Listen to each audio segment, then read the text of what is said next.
Bahagia sekali sudah hadir bersama kita dua narasumber yang berpengalaman, yaitu ada Kak Fitri Yuliana dan Kak Lilik Nur Hasanah. Nah, teman-teman di sini dipersilakan untuk menyimak dengan baik pembahasan kali ini. Namun sebelum itu, kita akan melaksanakan foto bersama terlebih dahulu.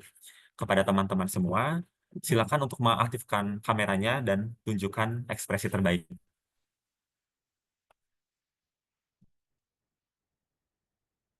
Oke,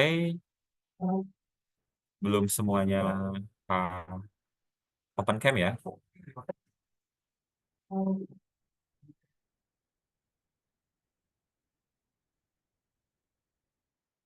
Ayo, silakan yang bisa dan memungkinkan untuk open cam, dipersilakan untuk mengaktifkan juga.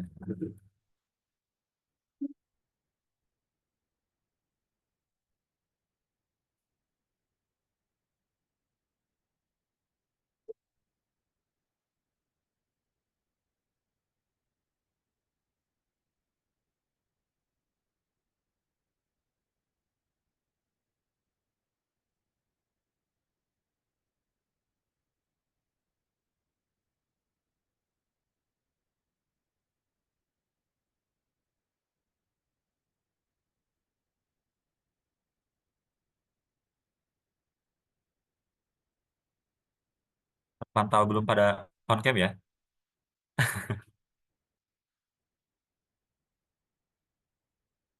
Ya sudah, kita lanjut saja ya untuk foto bersama eh, pimpin oleh saya dan di capture oleh tim operator. Untuk slide pertama, baik. Slide kedua,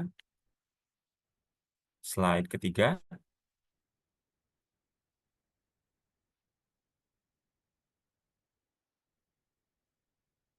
Oke, sudah selesai untuk foto bersamanya. Baik, kita akan masuk materi yang pertama yang akan disajikan oleh Kak Fitri Yuliana. Sebelumnya kita catch up dulu. Halo Kak Fitri, apakah sudah bergabung? Sudah bisa? Oh iya, sudah ada ya. Halo Halo Kak, Mas. Ya, sudah. apa apa kabar nih Kak? Alhamdulillah sehat. Bagaimana dengan Mas Asep? Alhamdulillah baik. Jadi kita ini sedang sama-sama fokus kuliah ya. Kak Fitri ini merupakan lulusan dari UIN Sunan Kalijaga Yogyakarta, lulusan sastra Inggris, betul ya Kak ya? Ya, betul-betul. Ya, Kak Fitri ini berpengalaman dalam banyak sekali publikasi dan public speaking. Nah, salah satunya yang terbaru, beliau ini menjadi speaker di International Conference on Indonesian Language, Art, and Culture. Nah, Kak Fitri ini sekarang sedang melanjutkan kuliah di Magister Linguistik Terapan di Universitas Negeri Yogyakarta. Baik, Kak Fitri pada kesempatan ini akan membahas salah satu subtes di pemecahan masalah yaitu data paragraf dan tabel. So, without any further ado, please welcome Kak Fitri Yuliana for the next 30 minutes. The time is yours. Silakan Kak. Okay. Thank you very much. Thank you very much for Mas Asep ya as the moderator for giving me the time to deliver the materials. So, disclaimer ya, sebenarnya saya tuh juga kaget waktu diminta jadi pemateri karena to be honest, dulu waktu setelah saya tes TBS tuh saya langsung nangis. Kenapa? Memang TBS is that scary gitu. Dan but ya, let me try my best ya. Nanti intinya adalah di sini saya juga belajar teman-teman. Nanti tolong dikoreksi apabila terdapat kesalahan dan I will be so happy if there are so many questions after I deliver the materials. Oke, apakah screen saya sudah terlihat? Terlihat, Kak. Sudah ada Kak? Sudah. Ya, sudah ya. Oke, so everyone, for today saya akan menjelaskan kayak presentasi kelas banget ya. Jadi saya akan membahas tentang salah satu topik yang ada di TBS-LP yaitu tentang pemecahan masalah. Nah, ini cukup gampang sebenarnya, tidak sesulit mungkin yang ada matematika dan lain-lainnya ya, karena eh, ini tuh mainnya logika, bukan mainnya ilmu matematika murni gitu. Jadi kalau misalkan teman-teman bisa bermain logika, itu maka insya Allah gampang untuk bagian ini. Nah, gimana sih caranya gitu ya, caranya untuk menjawab bagian pemecahan masalah. Yang pertama, identify the problem dulu. Dilihat dulu soalnya apa ya. Lihat dulu soalnya apa, baru kemudian setelah kita melihat soal, otomatis kita akan tahu kan apa yang dibutuhkan kayak gitu. Oh, ternyata yang dibutuhkan adalah ya mencari apa misalkan pengeluaran di bulan apa kayak gitu. Nanti saya tunjukkan contohnya. Kemudian yang ketiga, baru explore the possible strategy. Silahkan setelah selesai masalahnya ketemu, baru kemudian dilihat jawabannya. Dan anticipate the answer. Kira-kira jawabannya yang tepat apa, kemudian setelah dipilih jawabannya, maka jangan lupa dikoreksi lagi. Bener nggak ya, di cross-check lah istilahnya. Itu yang namanya ideal. Ini singkatannya ya, identify, define, explore, anticipate, and look back. Jadi singkatannya dari poin-poin yang saya cantumkan tadi. Kemudian, nah di sini tips mengerjakan pemecahan masalah. Karena pemecahan masalah itu banyak macamnya ya, ada yang berbentuk tabel, terus kemudian ada yang bentuk paragraf kayak gitu. Salah satu caranya untuk memecahkan masalah di soal pemecahan masalah itu sendiri adalah pahami judulnya. Jadi kalau misalkan teman-teman langsung melihat jawabannya itu kurang tepat. Jadi pahami judulnya secara cermat karena judul menggambarkan keseluruhan isi bacaan. Ini terutama untuk yang paragraf ya.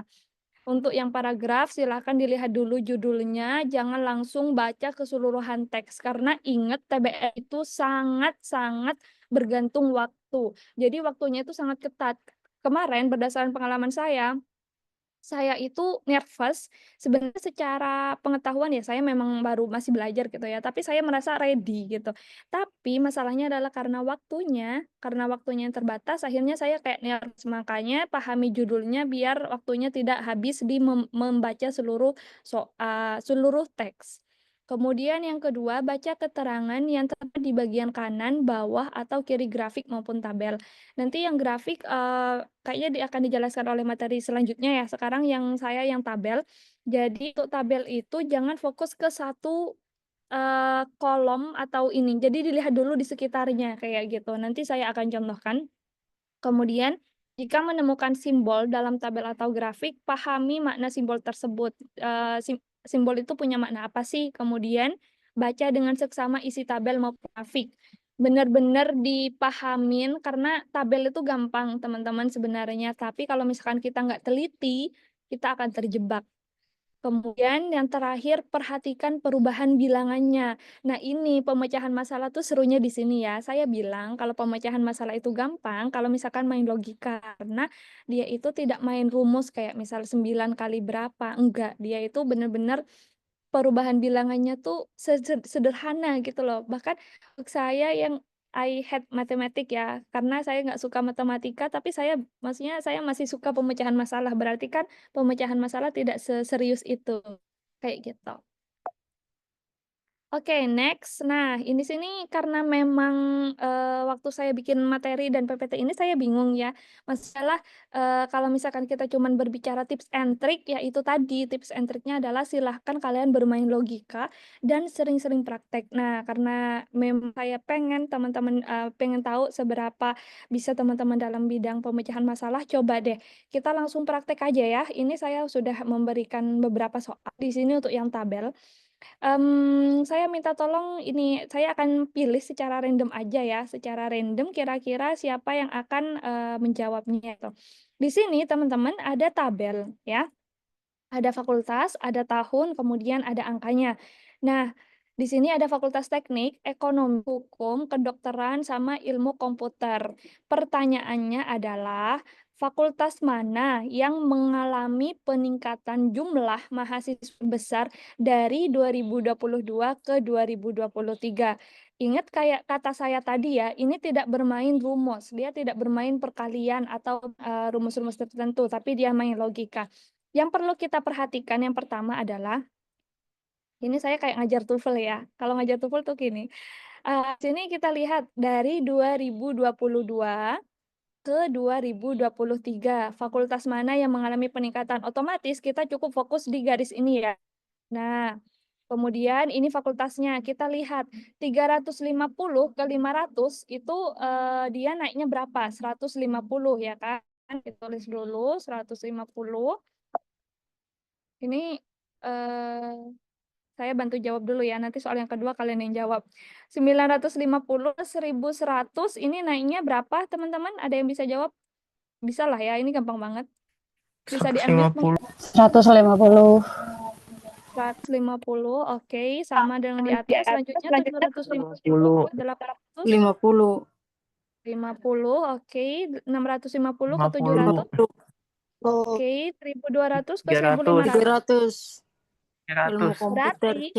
kesimpulannya Komputer, Kak, adalah jawabannya. ilmu komputer C C. ya. Nah, kayak gitu. Ini gampang Iya. banget, Mak. Saya bilang untuk apa namanya? Untuk pemecahan masalah itu is very very easy gitu. Kalau misalkan kita main logika. Tapi ini saya juga ngambil contoh yang gampang sih. Oke, sebentar kita lanjutin ke yang contoh yang selanjutnya. Nah, ini saatnya teman yang jawab ya. Saya tidak akan bantu. Nah, di sini ada beberapa tabel juga, ada barang, nama barangnya ada laptop, ada smartphone, kemudian ada flat, smartwatch, earphone. Nah, kita lihat aja langsung soalnya. Pada bulan mana terjadi peningkatan penjualan terbesar dibandingkan bulan sebelumnya? Oke, ada yang mau coba? Langsung di-unmute. Any one of you? Ada yang mau coba? Maret. Ada 3 ya. Oke, Maret. Kenapa, Mas? Tadi siapa yang jawab? Sorry. Kenapa menjawab bulan Maret?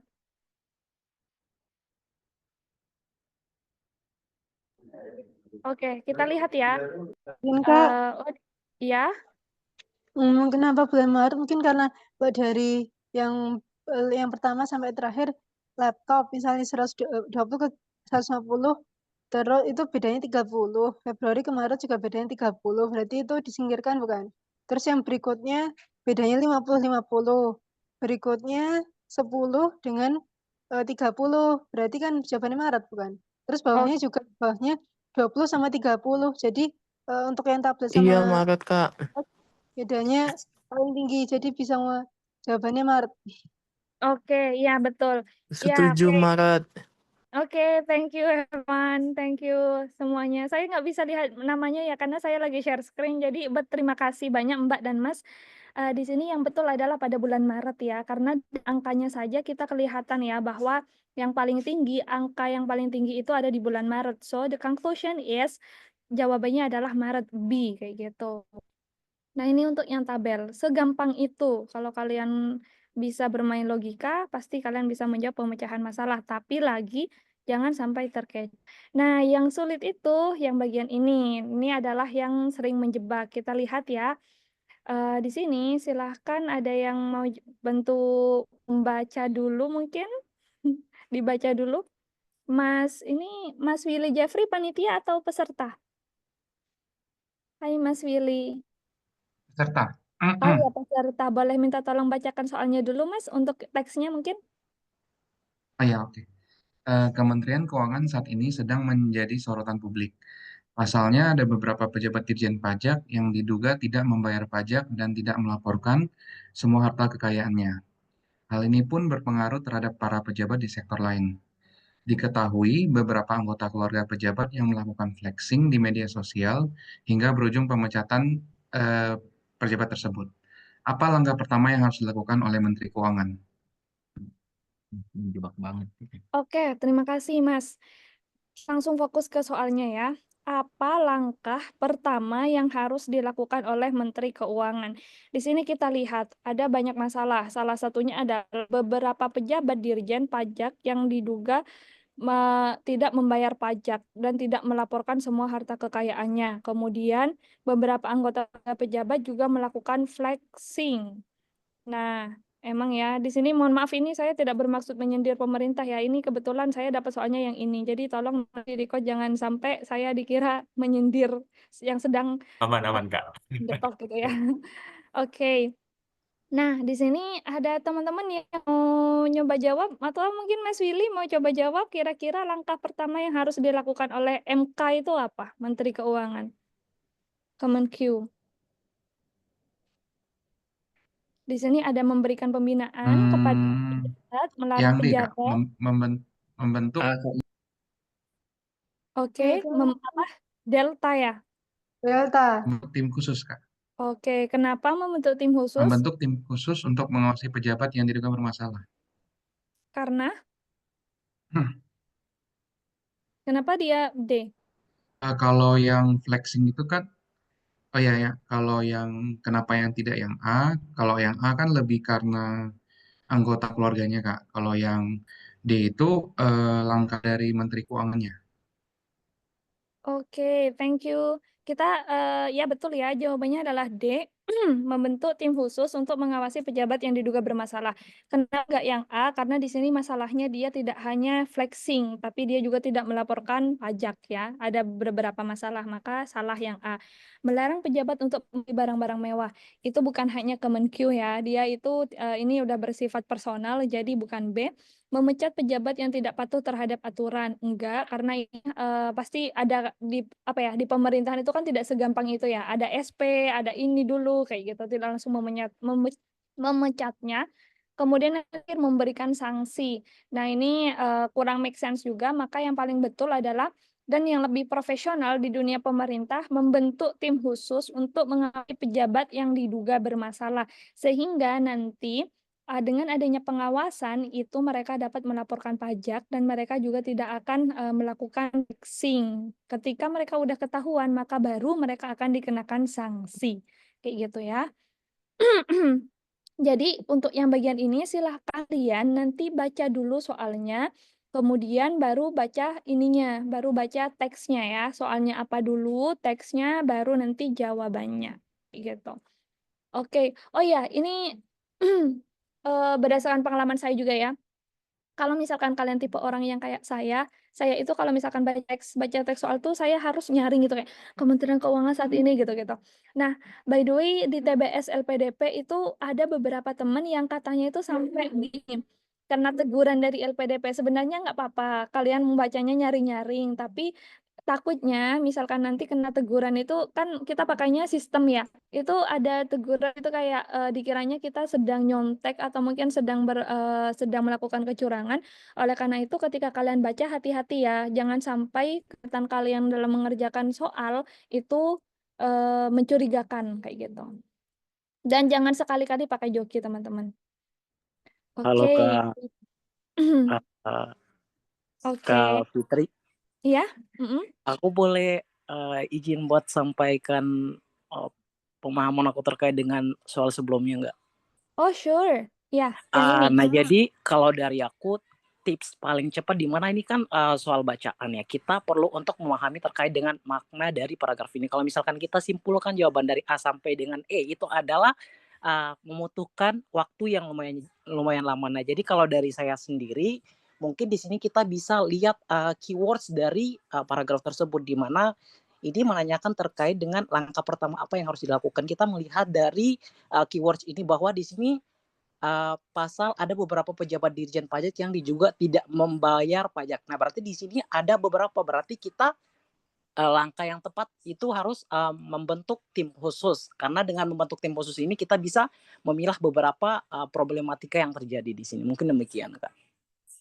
Oke, thank you, Kak. Ini siapa namanya ya? Maaf ya, aku belum bisa lihat namanya karena memang masih share screen. Thank you, Kak. Fitra, Kak. Iya, thank you, Kak Fitra. Iya, ini sebenarnya gini ya, ketika kita mengerjakan pemecahan masalah, itu kan namanya logika ya, kita bermain logika. So, but itu sangat membantu tips dan trik dari Kak Fitra. Kita bisa melihat keywords, dilihat keywordsnya dulu di soalnya, atau di teksnya, baru kemudian nanti kita bisa memberikan jawaban kayak gitu. Karena memang betul kalau misalkan kita terlalu lama, nanti waktunya akan terhabiskan dengan sia-sia kayak gitu ya. Oke, thank you Kak Fitra. Silahkan teman-teman pakai cara yang sesuai pokoknya ya sama diri teman-teman kayak gitu. Oke, selanjutnya kita hal yang kedua nih. Kita lihat dulu di sini soalnya apa langkah terpenting yang harus dilakukan oleh pemilik warung tersebut gitu ya. Oke, di sini ada yang mau coba jawab? tadi cowok ya yang di awal ya yang jawab ya, Mas Willy. Coba yang cewek deh biar saya tidak dikira keadilan gender nanti. Ada yang mau nyoba jawabannya? Atau mungkin dilihat dulu.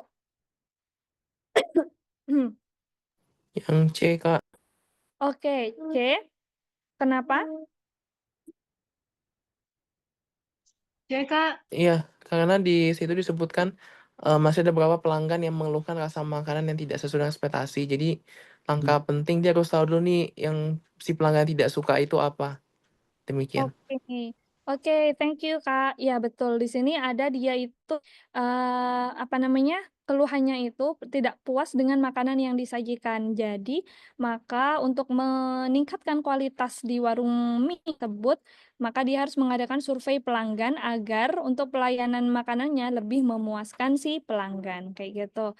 Oke, thank you very much. Tadi apa ya? Haskell, Kak.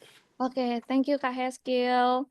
Nah, gitu ya teman-teman, untuk pemecahan masalah tuh sebenarnya gampang sih, tinggal sering-sering latihan aja. Dan kalau misalkan latihan, di sini kalau teman-teman latihan, kalau boleh tahu pakainya apa bukunya? Pakai buku TPA Bappenas atau apa? Ada Bappenas, Kak, ada YouTube. Oke, ya bisa pakai Pakai yang nyebar di Telegram, Kak. Oke. Dan by the way itu kan ini ya, apa namanya, kalian bisa pakai Bappenas, terus kemudian kalian juga bisa pakai sumber-sumber yang lain.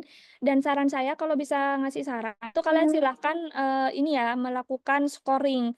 Scoring itu ada kok caranya cari aja di Google cara menghitung skor TPA Bappenas. Nah, kalian melakukan scoring sendiri agar kalian bisa tahu sudah berapa nilai kalian kayak gitu ya. Karena kalau misalkan kalian cuma latihan mengerjakan soal tapi kalian tidak tahu sudah sampai di mana skor kalian itu agak repot kayak gitu. Nanti kalian tidak tahu sampai mana kemampuannya. Oke. Oke, maybe hanya itu karena memang sangat simple ya pemecahan masalah itu, mainnya logika. Teman-teman kalau misalkan ada yang mau masih sharing sama saya, silahkan menghubungi saya lewat Instagram ya, Fitri Yuliana, feel free to contact me. Thank you very much. I'm so sorry for any mistakes. Kalau misalkan ada pertanyaan seputar teknis dan seputar pemecahan masalah, silahkan. Selanjutnya saya serahkan ke moderator Mas Asep. Terima kasih. Terima kasih Kak Fitri atas pemaparannya yang sangat insightful ya teman-teman, dikasih contoh praktiknya begitu, contoh soalnya dan tadi bisa mengerjakan bersama-sama. Baik, kita mulai ke sesi tanya jawab begitu. Di sini terpantau sudah ada yang raise hand. Silakan untuk mengaktifkan kamera kalau bisa dan untuk unmute silakan Kak Koas ya. Ya.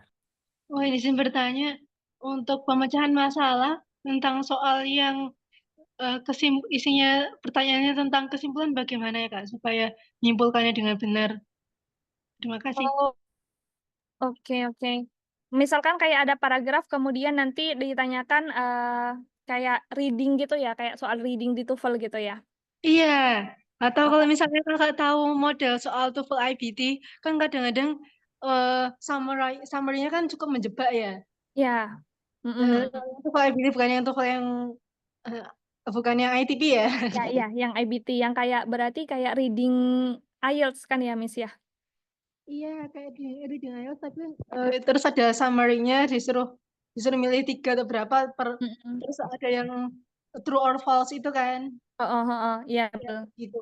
Kalau bacaannya panjang kan mungkin walaupun bahasa Indonesia juga agak bingung. Nah, mungkin bagaimana cara supaya benar mensummary-nya. Terima kasih. Oke, thank you. Ini Mbak Alia ya, lagi koas ya Mbak. Thank you Mbak Alia for the question. Langsung saya jawab ya Mas Asep ya. Silakan Kak. Oke. Jadi untuk yang memang pemecahan masalah dan soal-soal di ITS itu kurang lebih hampir sama yang bacaan itu dengan reading baik di TOEFL ITP, IBT maupun IELTS ya, Miss, semuanya Mister dan Miss. Nah, itu caranya mungkin tadi bisa menggunakan keywords ya. Silakan dipahami keywords di situ apa gitu. Maksudnya dia secara keseluruhan dia membahas apa.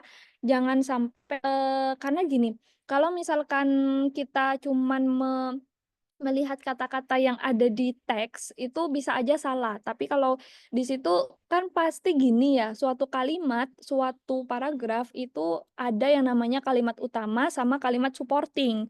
Nah, dilihat dulu kalimat utamanya apa, kemudian baru nanti dilihat di jawabannya, jawaban mana yang mengandung kalimat utamanya, maka itu adalah kesimpulannya. Seperti itu. Bisa dipahami nggak, Mbak Alia? Jadi dipahami dulu kalimat utamanya yang mana, karena biasanya teman-teman itu sering salah untuk melihat kalimat utama, karena kalimat utama sama supporting sentence itu kan ya berhubungan ya. Do you get it? Cuman kan kalau di pelajaran bahasa Indonesia kan kita ada pelajaran tentang paragraf deduktif, induktif itu kan Kak. Yang terus Iya, saya ada yang kalimat utamanya di awal, terus ada yang di akhir, ada yang di campuran atas sama bawah itu kan. Itu iya. berarti apakah untuk TBS-nya LPDP itu belum tentu kalimat utamanya di awal? Bisa saja mix, tapi saya agak lupa ingat ya. Tapi berdasarkan TBS apa, kan TBS itu hampir sama kayak PAPS ya, PAPS UGM, sama yang di UNI juga ada TPA-nya. Nah, itu biasanya seringnya di depan sih Kak, tapi pelajari juga yang di akhir ya. Kalau yang di tengah itu jarang. Karena dia sifatnya sifatnya itu kayak paragraf. Kalau misalkan dia long paragraphs, dia baru kemungkinannya ada di tengah. Jadi dipelajarinya yang di awal sama yang di akhir ya. Kalau dia sifatnya adalah kesimpulan dari bacaan, berarti kita menyimpulkan dari kesimpulan dari setiap paragrafnya dulu, baru bisa menyimpulkan overall kesimpulan dari bacaannya itu Kakak. Gimana kalau itu kesimpulan bacaan, maka baca dulu baru bisa menyimpulkan tuh. Kalau misalnya diminta menyimpulkan dari suatu teks gitu ya, teks yang terdiri dari beberapa paragraf, berarti kita harus bisa membuat kesimpulan dari setiap paragrafnya dulu, baru nanti setiap paragraf diambil kesimpulannya satu gitu Kakak. Betul. Jadi nanti itu kan ini ya, apa namanya, dilihat dulu kalimat utamanya dari ada 3 paragraf nih, kalimat utamanya yang mana, kemudian nanti baru dilihat di jawabannya. Kalau saya itu again saya kembalikan ke teman-teman ya, enaknya gimana, kalau saya itu sistemnya pakai eliminasi. Jadi ketika saya misalkan di paragraf pertama kalimat utamanya, oh ini merasa insecure, oke insecure ada di pilihan C. Kemudian di paragraf kedua dia merasa anxiety nggak ada di C, oke berarti hapus. Saya tuh pakainya eliminasi gitu, lebih enak ke sayanya. Kayak gitu, Mbak. Jadi nanti dari 3 paragraf itu ya, karena walaupun dia ada 3 paragraf, sebenarnya dia pasti kan ada judulnya. Makanya tadi yang ideal itu silahkan diidentifikasi dulu, dilihat dulu judulnya itu tentang apa. Misalkan ya dia tentang psikologi, pasti kan ada insecure, ada anxiety gitu-gitu. Apakah bisa dipahami, Miss Alia? Bisa, berarti itu kan misalnya kan itu hanya ada satu kesimpulan untuk bacaan yang terdiri dari beberapa paragraf. Berarti nanti menyimpulkannya harus semuanya dulu baru dipilih. Karena nanti kalau saya baru satu paragraf, berarti jangan-jangan nanti pilihannya hanya mewakili satu paragraf, belum semuanya gitu Kakak. Oke, mungkin gampangnya gini. Walaupun dia 3 paragraf, tapi dia pasti ada di satu ide yang sama, ya kan? Ya saya yang bilang tadi, bahwa walaupun dia membahas anxiety, insecure, kemudian nanti confidence misalkan, tapi dia kan secara umum, secara keseluruhan dia membahas tentang psikologi. Otomatis kesimpulannya itu ada tentang psikologi, kayak gitu Mbak Al. Mungkin dipilih yang paling yang satu kesimpulan yang itu tuh mewakili 3 paragraf itu, gitu. Oke, terima kasih. Oke. Mungkin Halo Kak Fitri. isinya bacaan Sudah dan masuk. kesimpulan. Oh iya, oke. Baik. Terima kasih Kak Alia. Tadi sudah terdengar suara peserta yang lain ya, tapi saya tidak bisa melihat namanya. Apakah masih? Mas Fitra.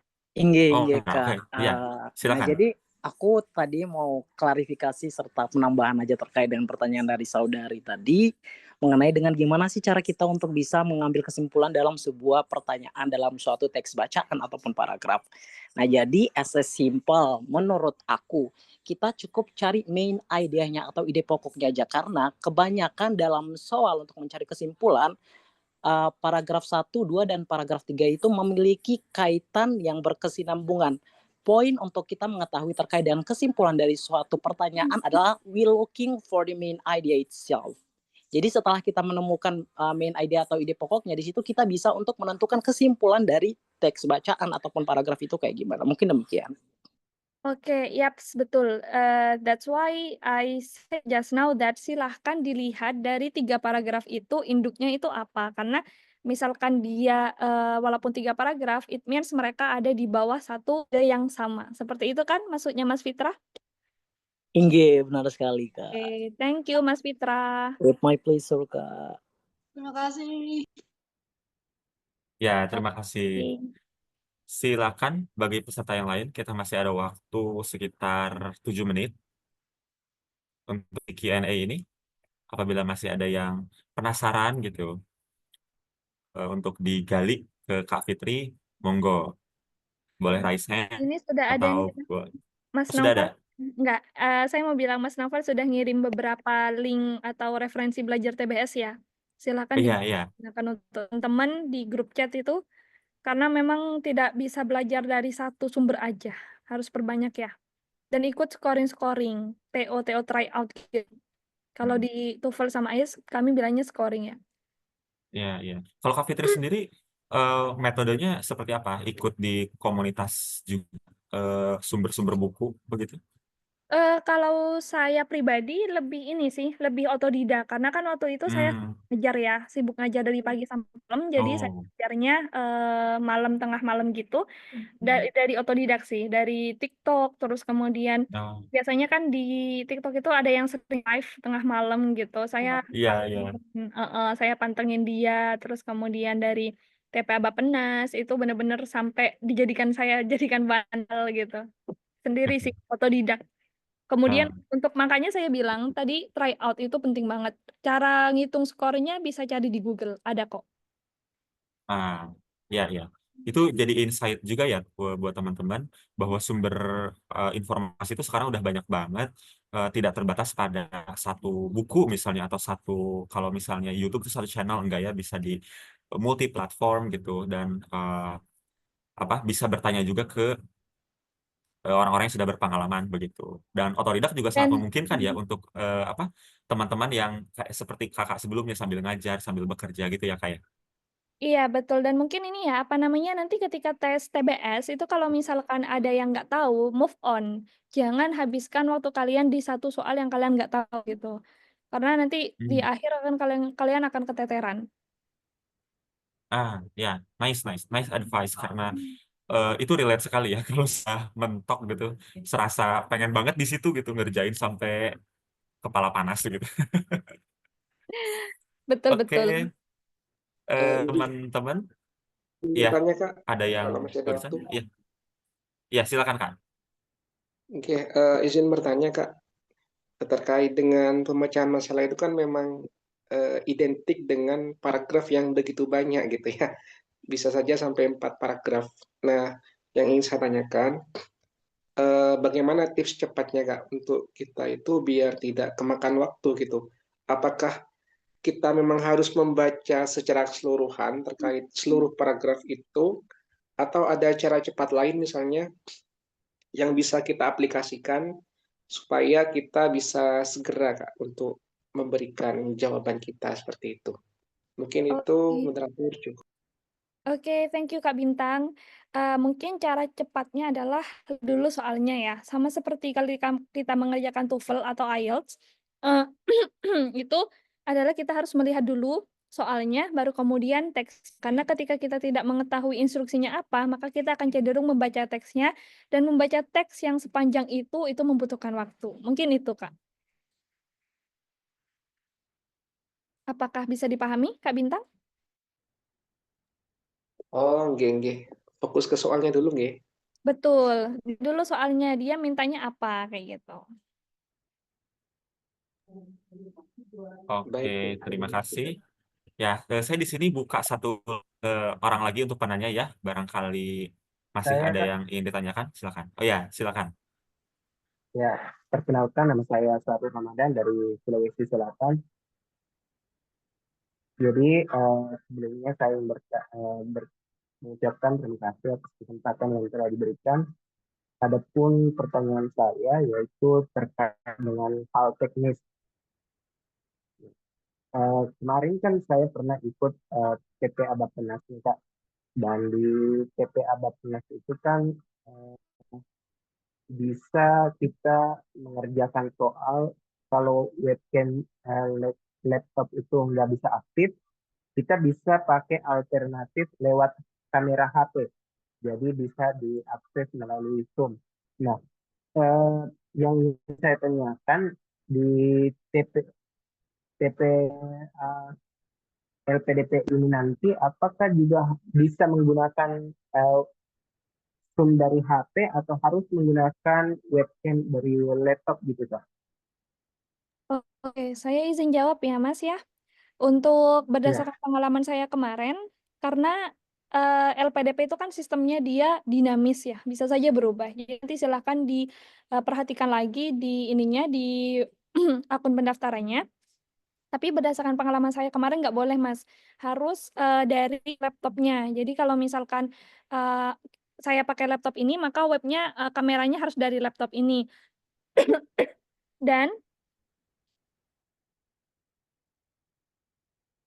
Dan untuk itu, misalkan nanti punya Mas Zahru ada kendala di kamera, boleh pinjam ke temennya, nggak apa-apa. Jadi silahkan secara teknis benar-benar disiapkan, baik dari laptopnya maupun internetnya ya.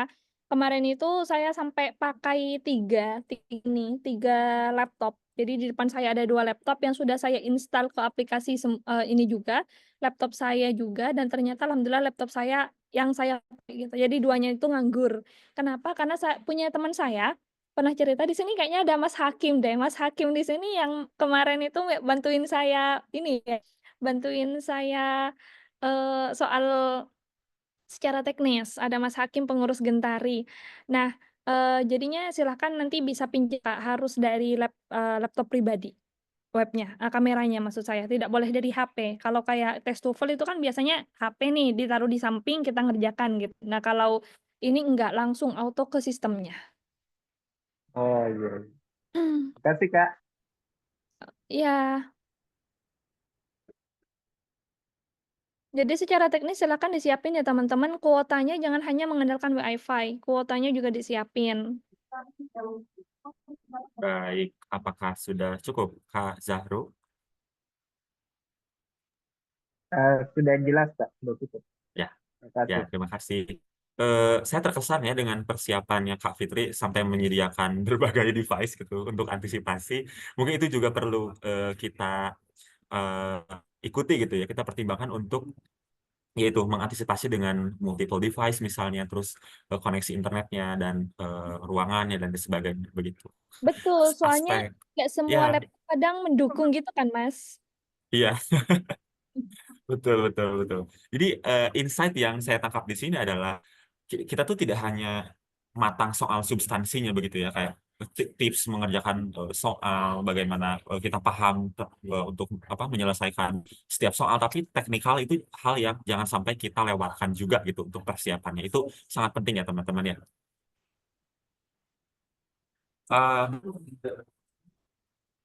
Sesi Q&A sudah selesai.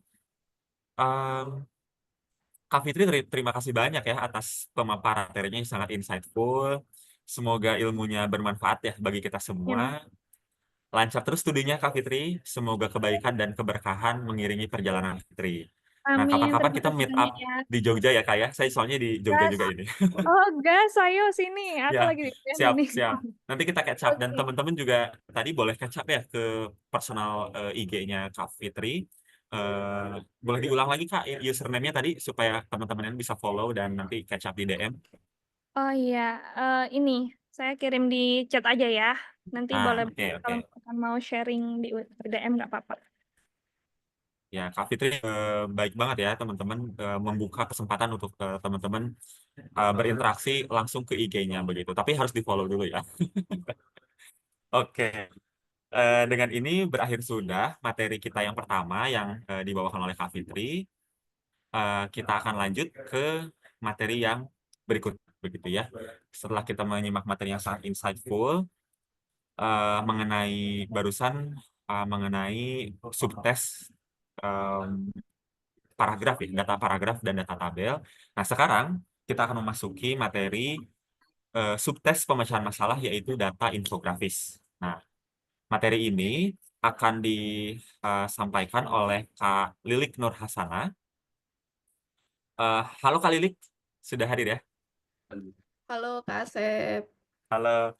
Jadi Kak Lilik ini teman-teman kemarin kita ada kesempatan bertemu di acara Bukbernya Gentari dan Lilik ini ternyata sangat cheerful orangnya. Jadi asik untuk diajak ngobrol gitu ya. Nah, ini saya cerita dulu background Kak Lilik ini ya.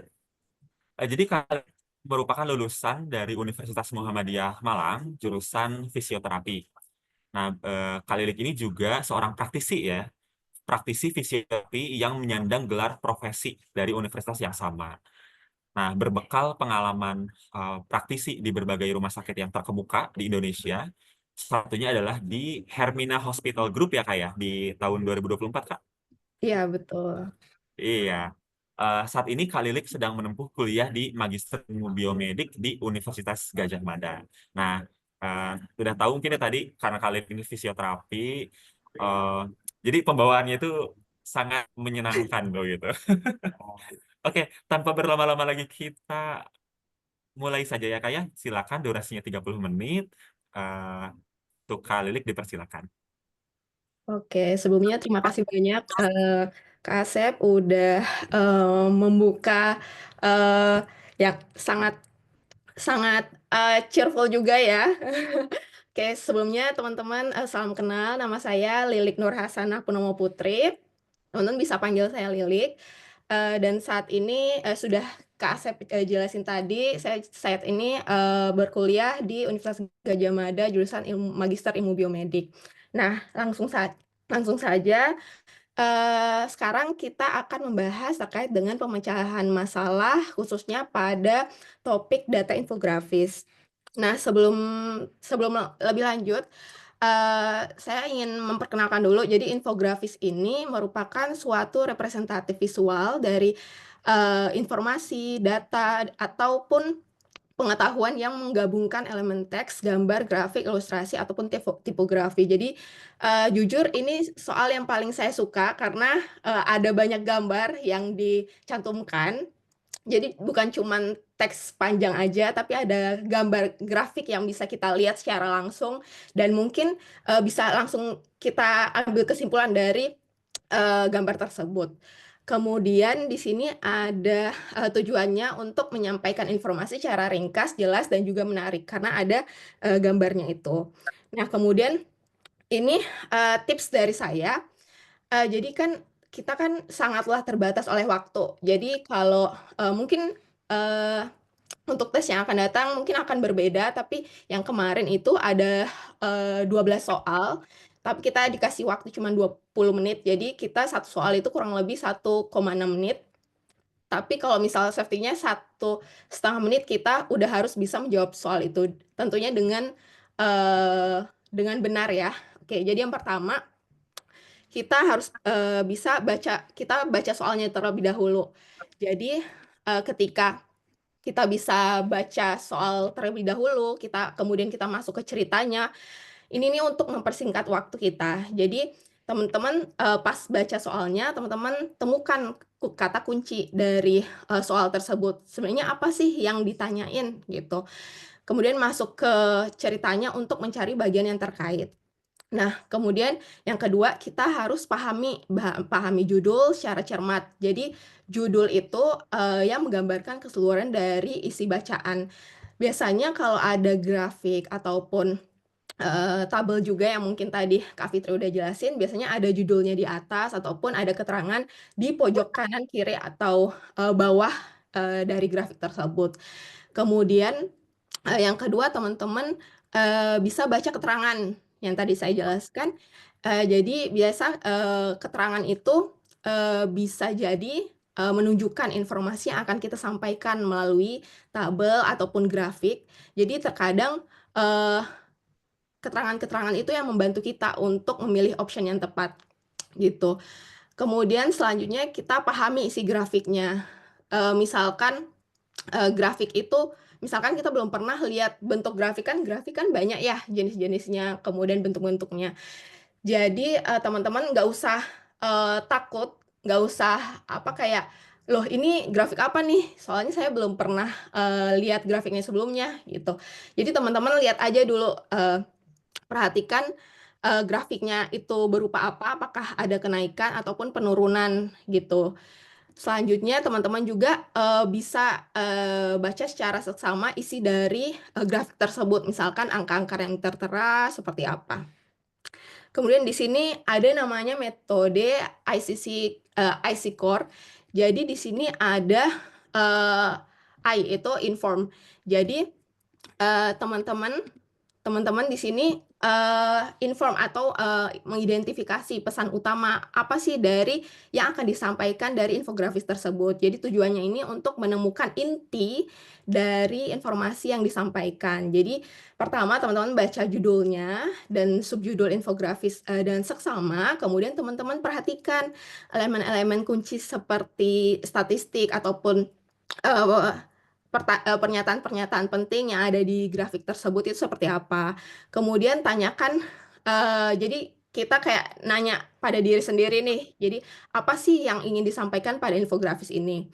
Kemudian yang kedua, compare, jadi teman-teman nanti bandingkan data dari antar elemen. Misalkan di sini ada,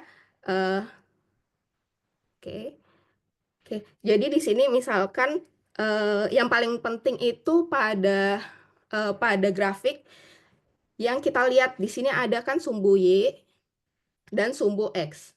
Nah, di sini teman-teman harus tahu sumbu Y ini dia mengatakan tentang apa nih. Oke. Kemudian yang di bawahnya juga sumbu X ini mengatakan tentang apa.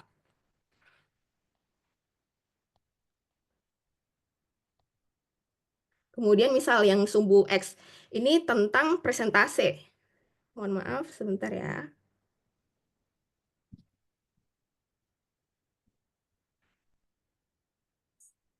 Oke, jadi misalkan ini akan ada sumbu Y sama sumbu X. Teman-teman harus tahu sumbu Y ini dia berbicara tentang apa. Oh, ini di sini ada di sini yang pertama ada prevalensi stunting balita. Kemudian di sini ada presentasi. Oh, berarti ini persentasenya. Kemudian X ini berarti tahunnya. Jadi tahunnya berapa, kemudian presentasinya ini akan digambarkan pada di sini. Gitu. Kemudian selanjutnya di sini ada juga change.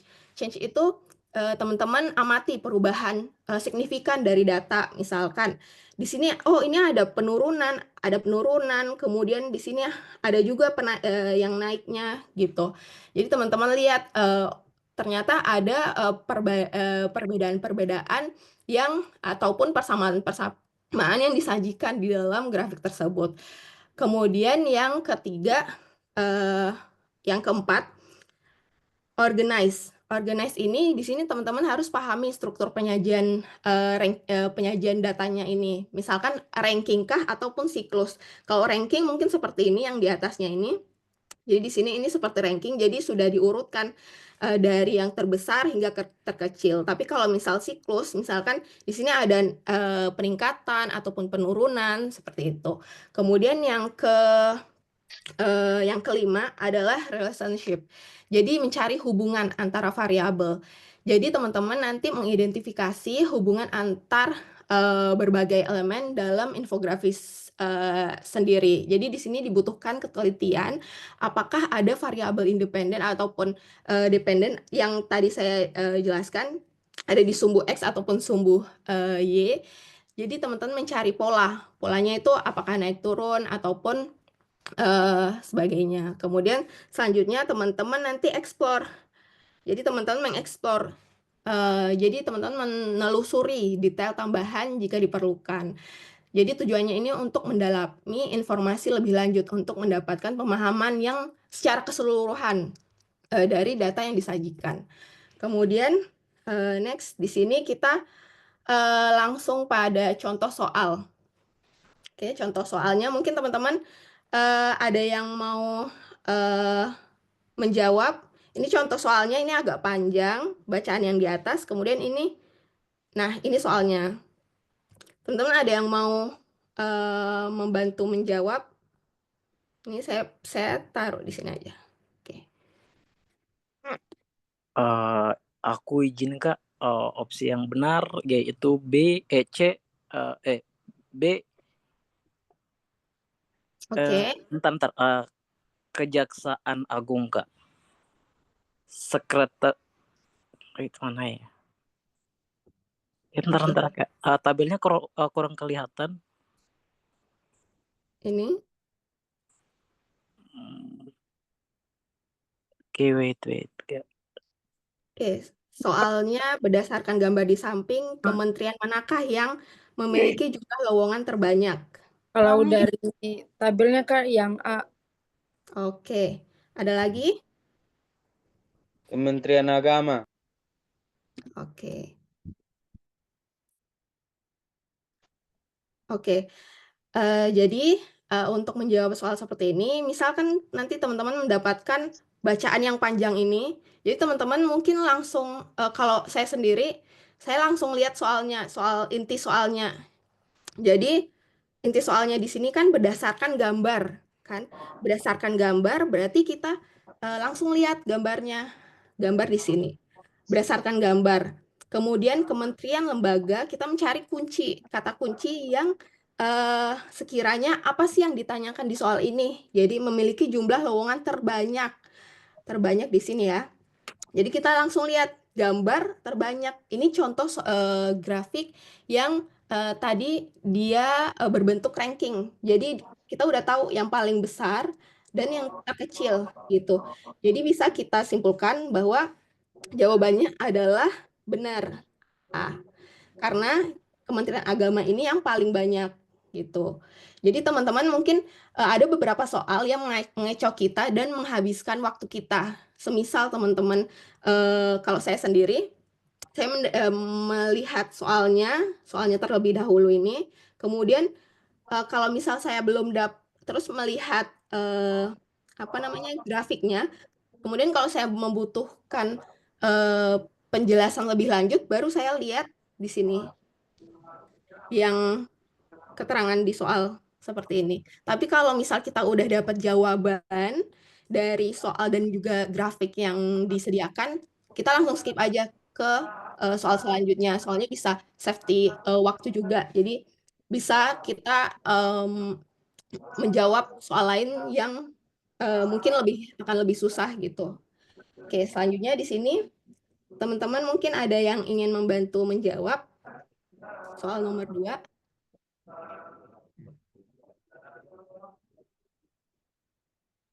Juli ke September.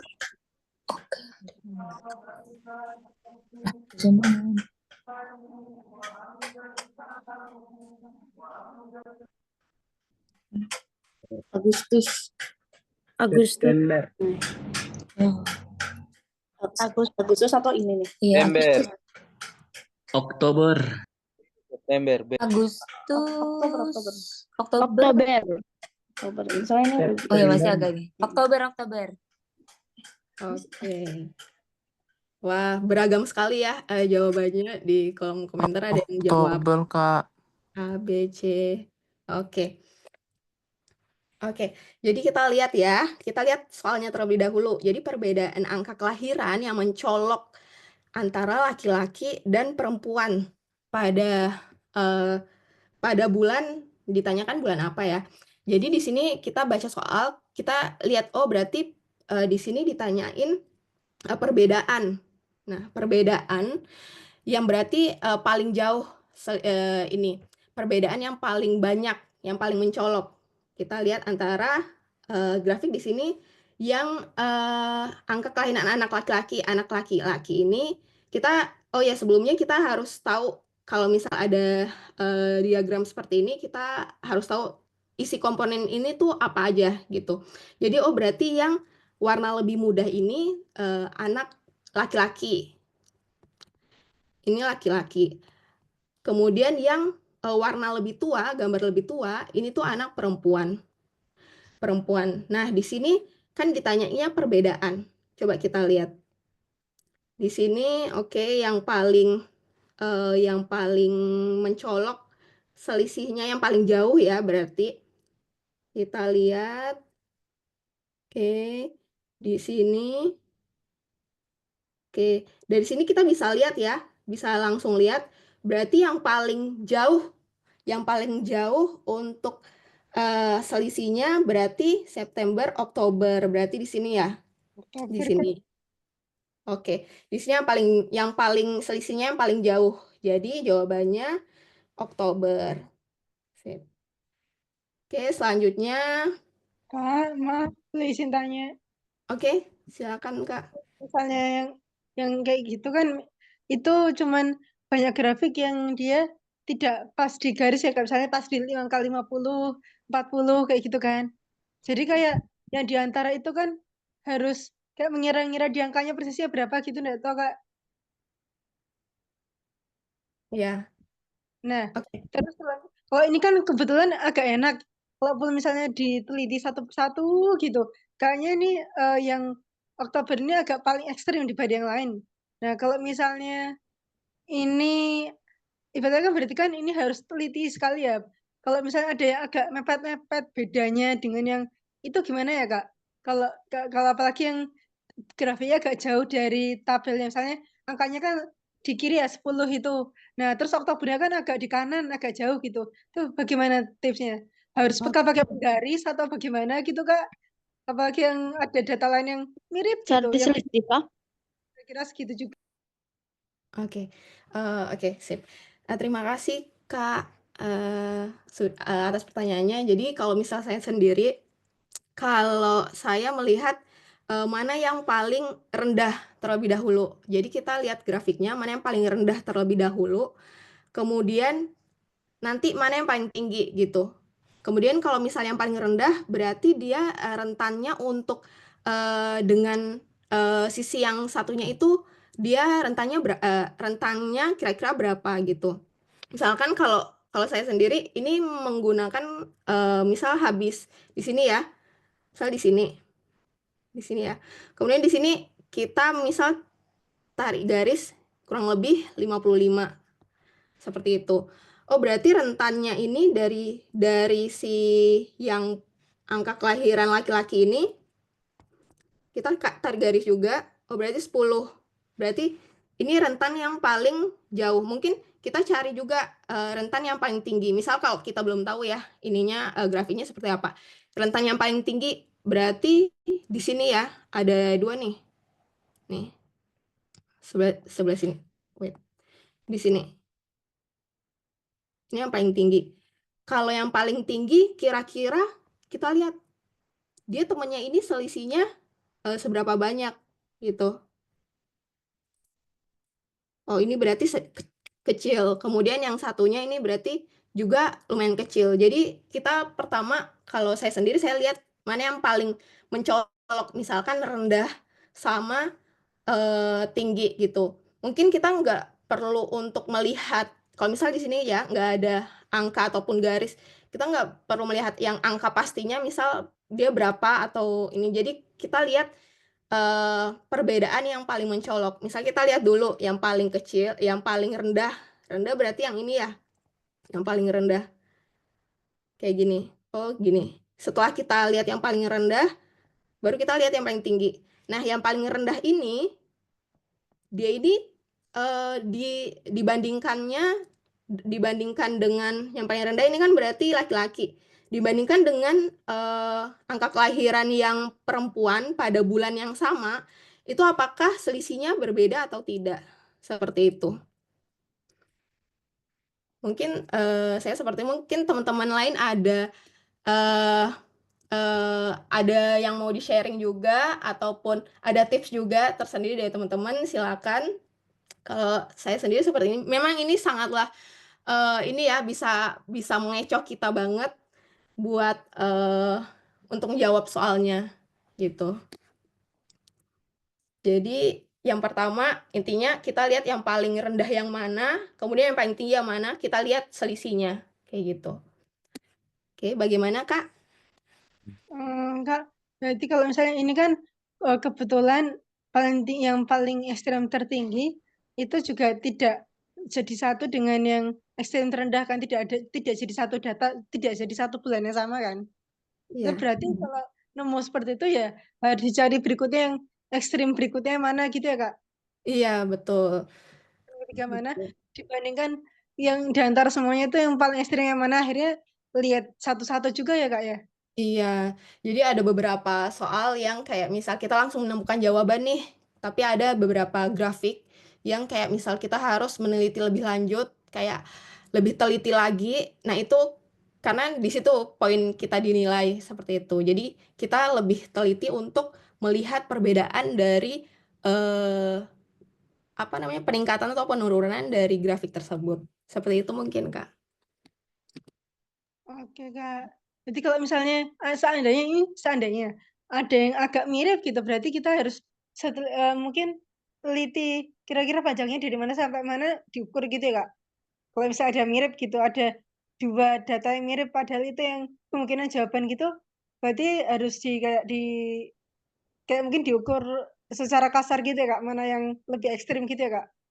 Iya, betul. Kita lihat lagi, tapi semisal teman-teman, misal waktunya sudah 1,5 menit ini udah lewat, kayaknya kelamaan deh di soal ini, jadi teman-teman skip aja ke soal selanjutnya, seperti itu. Jadi teman-teman intinya jangan stuck ke satu soal yang mungkin teman-teman harus dapet banget dulu, jawabannya gitu. Tapi kalau misal menurut teman-teman ini kayaknya kurang ini deh, harus membutuhkan pemahaman ataupun ketelitian yang lebih tinggi, jadi teman-teman skip dulu ke soal yang lain, seperti itu. Terima kasih Kak. Oke, selanjutnya ya kita masuk ke soal nomor 3. Mungkin teman-teman ada yang bisa membantu menjawab.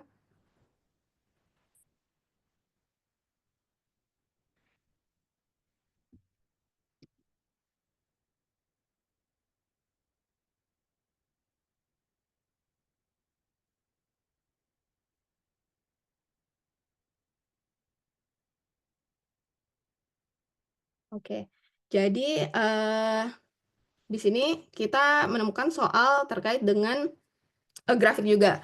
Nah, pertama kita lihat soalnya dulu. Pertanyaan yang sesuai dengan grafik di atas adalah, nah kita lihat grafiknya. Di sini grafik yang menunjukkan adanya penurunan ataupun peningkatan. Yang C ya, Kak? Bagaimana? C, Kak. C. Oke. C, Kak. Kenapa C? Ada yang mau memberikan opini nggak? Karena kan dari grafiknya kelihatan ya, grafik itu 2017 yang paling bawah, terus 2018 yang tengah, sama 2019 dia selalu paling tinggi, which is paling banyak penduduknya dibanding yang lain. Kan si Dayu di bawah, lalu kemudian Rema juga di atas, tapi tidak melebihi Gresik. Sama Benjeng juga demikian. Oke, sip, mantap. Gitu. Oke, terima kasih. Kak siapa kalau boleh tahu? Mohon maaf nggak bisa lihat namanya. Eskiel, Kak. Eskiel. Oh iya. Oh iya, terima kasih Kak. Oke, jadi benar ya C. Jadi teman-teman balik lagi ya, yang pertama lihat dulu pertanyaan yang sesuai dengan grafik di atas. Jadi kita lihat di sini ada grafik. Grafik di sini ada menunjukkan tiga perbedaan waktu. Jadi ada yang tahun 2017 yang garisnya ada garis, kemudian ada bulatan kecil. Ini 2017. Kemudian ada garis, kemudian ada kotak kecil 2018 dan juga 2019 yang garisnya agak lebih muda warnanya, kemudian ada bulatan kecil. Oh ya, teman-teman di sini harus jeli juga ya melihat. Di sini kan mungkin 2017 garis yang 2017 sama 2018 mungkin hampir sama warnanya, tapi ada perbedaan yang sedikit. Ini ada titik sama dan juga ada kotak gitu.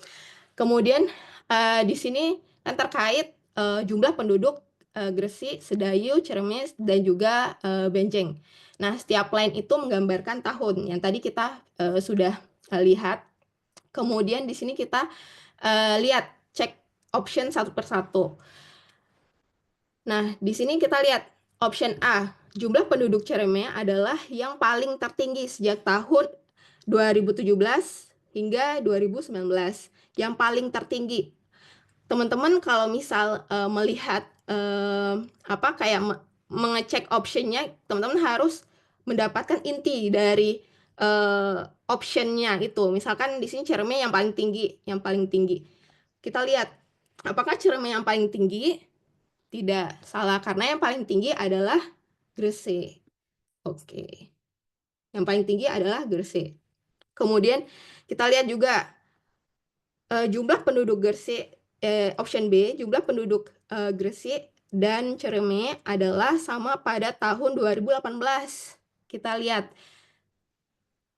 Oke, karena di sini salah ya, karena berbeda jumlah Gresik dan juga Cereme pada tahun 2018.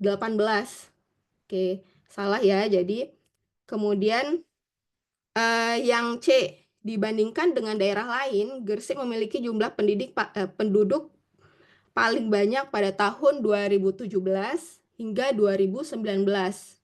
Oke, di sini benar ya yang tadi teman-teman jelasin, karena ada grafik yang menunjukkan hal yang sama gitu. Jadi dibandingkan dengan daerah lain, Gresik memiliki jumlah penduduk paling banyak pada tahun 2017 hingga 2019. Oke, di sini yang paling banyak. Sini Gresik. Oke, jadi di sini optionnya benar. Semisal teman-teman sudah mendapatkan option yang benar, tapi teman-teman ada ragu, teman-teman bisa mengecek option-option selanjutnya gitu. Tapi kalau misal teman-teman udah yakin, oh option itu udah benar nih, ya udah berarti next ke soal yang selanjutnya. Oke, di sini selanjutnya mungkin teman-teman bisa mencoba menjawab soal nomor 4.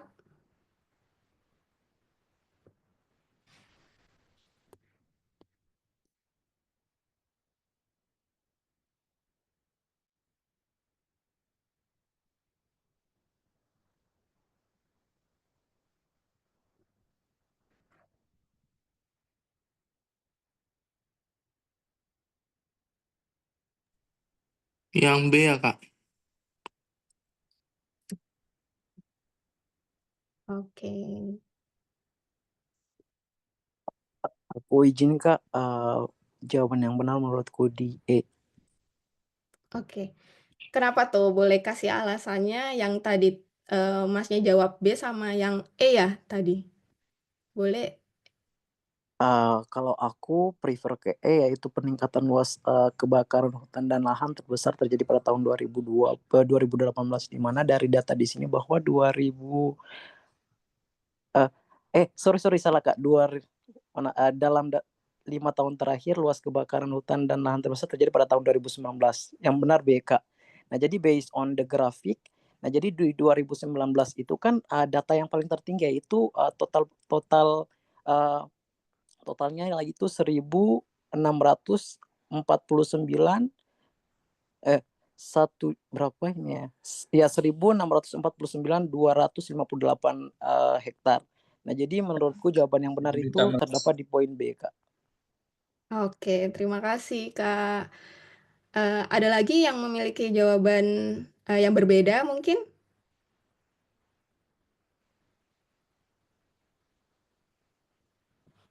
Oke. Di sini mungkin teman-teman di kolom chat, di sini banyak yang menjawab B ya.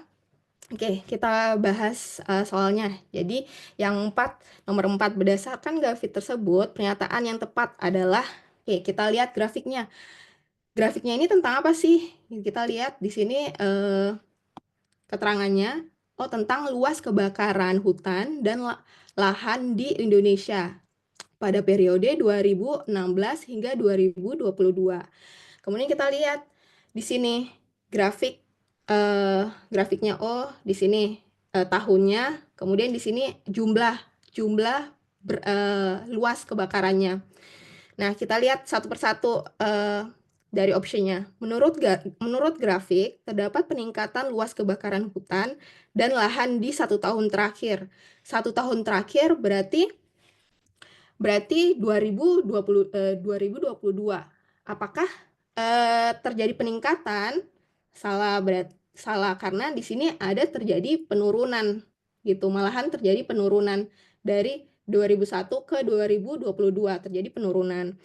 Kemudian option B, dalam 5 tahun terakhir, luas kebakaran hutan dan lahan terbesar terjadi pada tahun 2019. Nah, di sini yang oke, di sini benar ya, karena di sini yang paling tinggi, yang paling mencolok gitu. Oke, kemudian di sini benar. Mungkin teman-teman kalau sudah yakin dengan jawabannya, langsung skip ke soal selanjutnya. Tapi kalau misal ada ragu, kita cek lagi yang soal CDE. Nah, yang C, penurunan luas kebakaran hutan dan lahan terbesar terjadi pada tahun 2022. Penurunan dari luas kebakaran hutan dan lahan terbesar pada tahun 2022. Salah ya. Karena di sini 2022 dia sangatlah kecil. Salah. Yang terbesar pada tahun 2019. Nah, kemudian yang Kemudian yang D. Yang D ini, luas kebakaran hutan dan lahan terkecil terjadi pada tahun 2022. Oke. Oke, salah ya, karena yang paling terkecil 2017 di sini. Dia di bawah garis. Kalau misal yang 2022 ini dia masih di atas garis ini. Jadi teman-teman juga harus teliti. Pokoknya yang pertama teman-teman dapat dapat grafik seperti ini. Teman-teman lihat mana yang paling tinggi, mana yang paling rendah. Nah, itu memudahkan teman-teman dalam menjawab soal yang biar lebih cepat. Oke, di sini salah juga. Kemudian di E, peningkatan luas kebakaran hutan dan lahan terbesar terjadi pada tahun 2018. Salah ya, karena yang terbesar adalah 2019. Oke, kita next soal selanjutnya.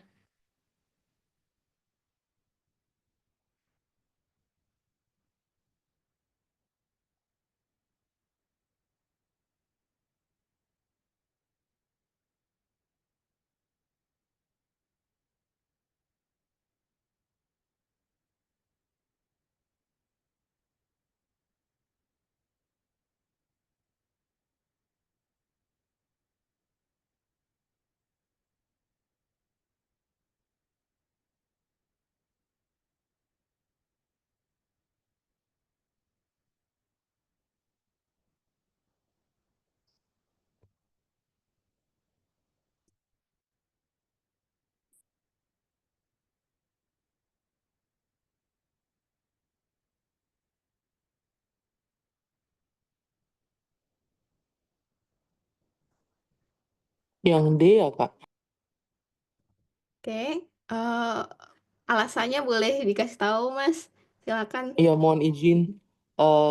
Karena kan kalau yang aku pakai sistem eliminasi, jadi yang A itu kan banyak yang tidak peduli, padahal persentase yang tidak peduli itu hanya 1,6. Jadi nggak mungkin yang A. Kemudian yang B lebih memilih membiarkan dan bersikap biasa aja. Itu yang biasa aja juga tidak lebih dari 25% kan. Terus yang C itu lebih banyak yang membiarkan saja daripada menegur.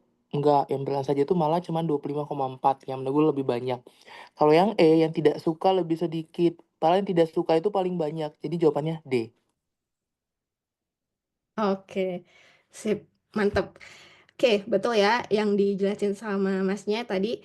Oke, jadi kita lihat soalnya survei perilaku masyarakat pada masa pandemi COVID-19 yang dilakukan oleh suatu lembaga mengenai perasaan dan responden terhadap pelanggaran protokol kesehatan di sekitarnya menghasilkan data di samping ini. Kemudian pertanyaannya, yang sesuai dengan data tersebut, yang sesuai berarti kita lihat grafiknya di sini, kita langsung kita lihat optionnya, masyarakat banyak yang tidak peduli terhadap pelanggaran protokol kesehatan di sekitarnya.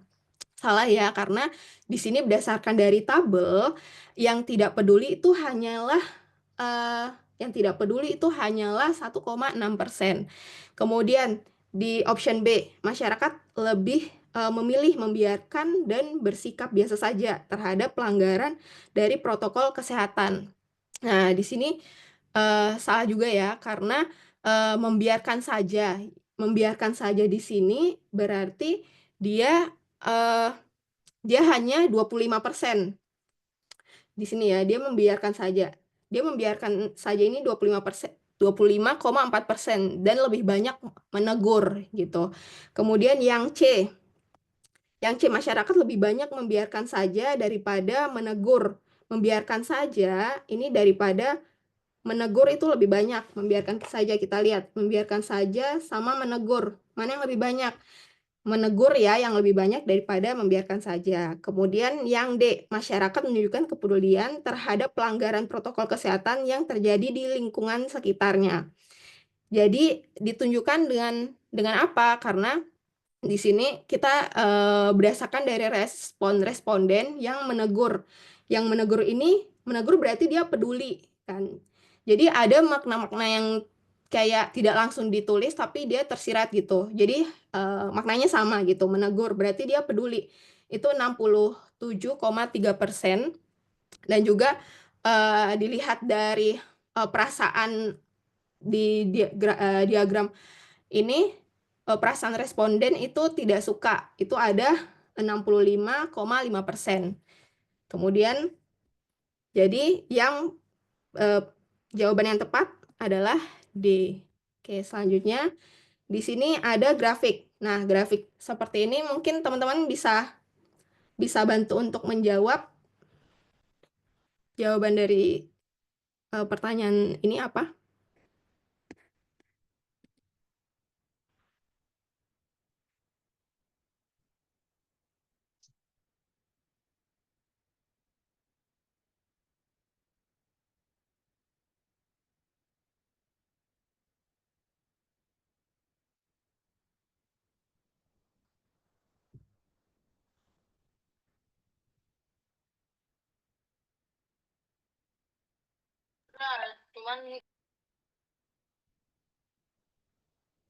Oke, banyak nih yang jawab B. Yang B, Kak. Oke, boleh kasih tahu Kak, kenapa jawab B?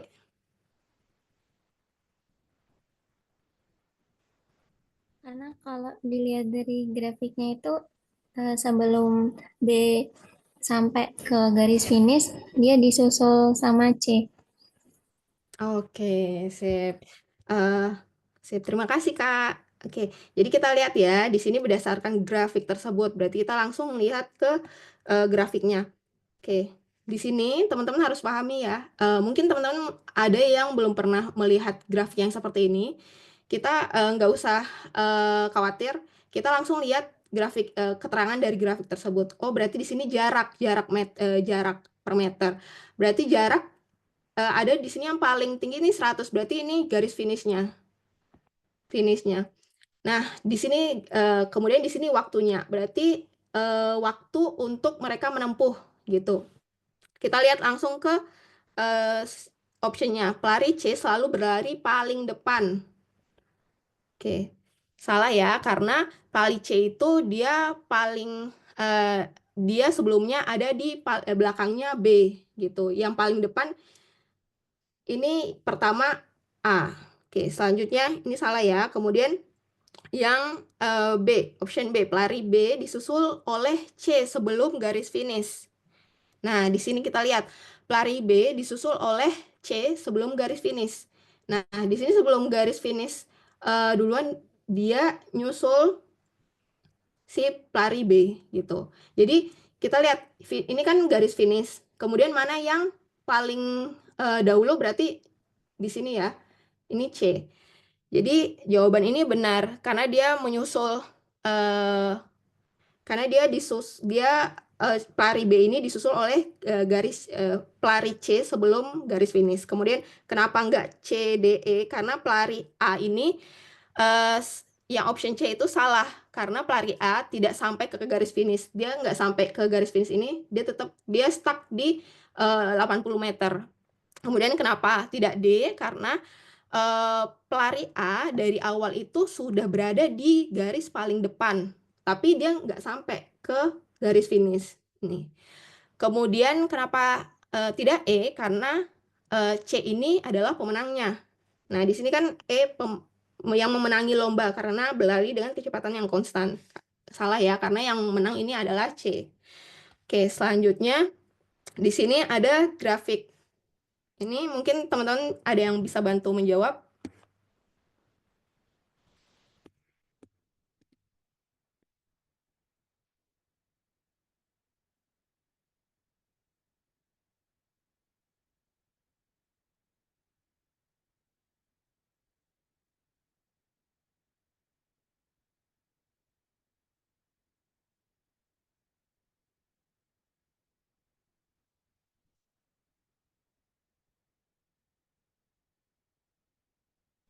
Yang C. Nggak kurang garing nih. Kak, bisa yang E nggak sih? Iya, yang E, Kak.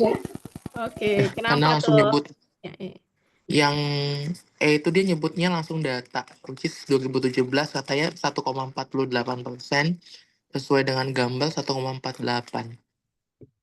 Oke. Walaupun yang C juga bisa jadi benar karena memang dari 2016 ke 2017 kan dia menurun ya. Cuman karena yang E itu nyebut data, I would say that prefer E. Oke, sip. Terima kasih, Kak. Ya, jadi kita bisa langsung lihat ini ya. Jawaban yang benar adalah kita bisa lihat 2017 itu 1,48. Jadi ini bisa langsung kita pilih. Kenapa enggak yang C? Yang C ini kan dia mengatakan selama 3 tahun berturut-turut dari tahun 2016. Berarti dari tahun 2016, 3 tahun berturut-turut tingkat pengangguran terbuka di Provinsi Bali mengalami penurunan. Memang ini ada penurunan, tapi kita lihat 3 tahun berturut-turut berarti 1, 2, 3. Apakah di sini ada penurunan? Di sini ada penurunan, tapi di sini ada peningkatan di 2019 gitu. Jadi salah kalau misal milih yang C. Jadi benar ya, yang E adalah jawaban yang paling tepat. Oke, selanjutnya di sini ada contoh soal lagi.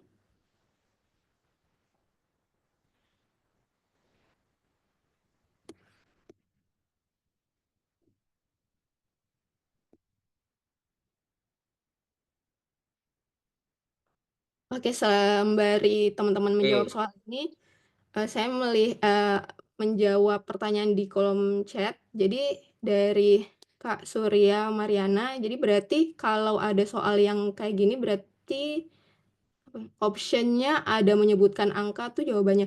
Tergantung Kak, jadi kita lihat dulu option angkanya itu apakah sesuai dengan yang dimaksud oleh soalnya dan juga sesuai dengan si grafiknya atau tidak gitu. Kadang juga ada option yang menyebutkan angka tapi itu untuk mengecoh kita gitu. Jadi kita lihat dulu menyesuaikan juga.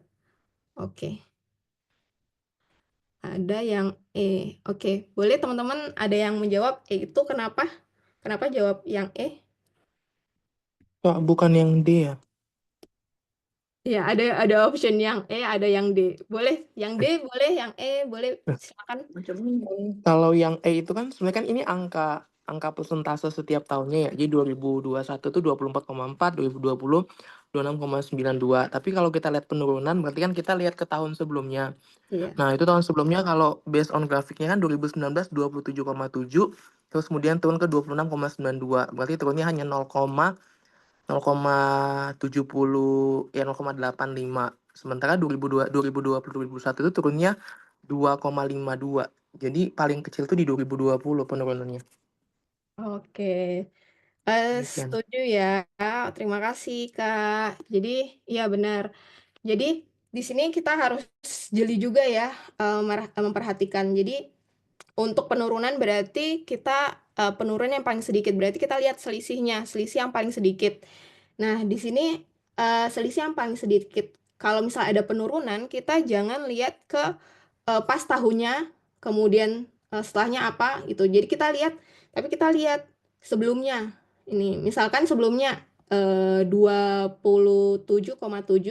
ke 26,92. Berarti selisihnya sekitar 0,78 ya. Nah, itu 0,78. Jadi nggak sampai 1 selisihnya kayak gitu. Jadi pokok kita harus lihat grafik sebelumnya, tahun sebelumnya. Kalau misal kita ditanyakan selisih atau terjadi penurunan.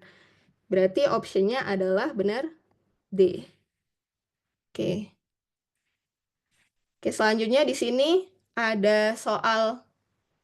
Ini mungkin teman-teman bisa lihat.